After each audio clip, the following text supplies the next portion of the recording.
俺のゴール、それは胸だ。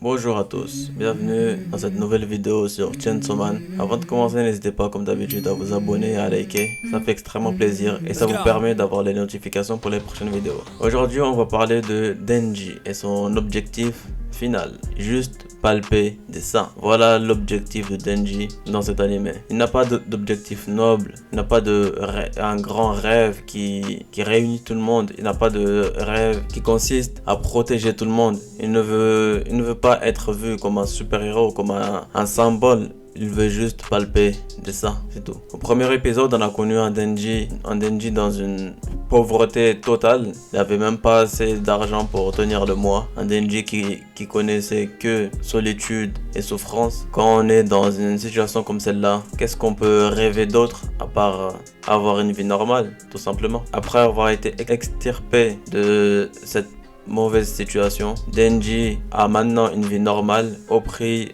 de travailler en tant que chasseur de démons toute sa vie. Ça le convient bien parce que lui-même c'est un démon. Donc après avoir eu une vie normale qui était son grand rêve, Denji se concentre maintenant sur son deuxième grand rêve, avoir une relation sexuelle tout simplement. Et ici Denji en fait un objectif supérieur à tout. C'est devenu plus important que tout. Il veut à tout prix toucher des seins et avoir une relation sexuelle. Et il est conscient que ce n'est pas un objectif noble ou un objectif normal, on va dire, mais il s'en fout complètement parce qu'en tant que personne qui a connu que la galère et la souffrance, vouloir des choses simples devient un grand enjeu, devient un grand désir. Les personnages dans l'anime comme le démon sensu lui disent ce que nous, spectateurs, ont envie de lui dire. Ce n'est pas un objectif noble, c'est totalement vulgaire. Mais Denji nous répond à travers ce démon sensu que lui, il a que ça.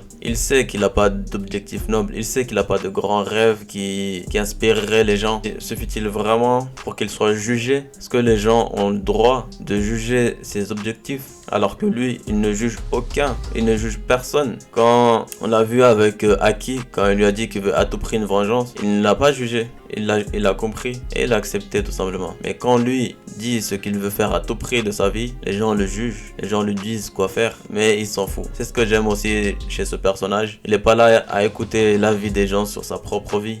Non seulement il va à l'encontre des personnages qu'on connaît d'habitude et de leur mentalité, mais en plus il fait ce qu'il veut, tout simplement. Même si j'avoue que personnellement, le fait de suivre un personnage qui a que ça comme objectif, le fait que l'auteur appuie autant sur le fait de palper des seins, ça commence à me déranger un peu parce que au début c'était drôle parce que c'est pas normal, mais après on appuie trop dessus et j'espère que ça va pas durer longtemps, qu'il va vite accomplir son objectif pour en voir un autre moins dérangeant, on va dire. Mais bon, c'est ce que je pense de l'objectif final de Denji. Et j'ai hâte de voir la suite parce que je pense qu'on va être encore plus choqué de ce qui va se passer. Qu'en pensez-vous? Dites-moi dans les commentaires. Qu'en pensez-vous de ce rêve original et différent et totalement bizarre, on va dire? Dites-le moi dans les commentaires. N'hésitez pas à vous abonner et à liker. On se retrouve bientôt pour une nouvelle vidéo. Adios!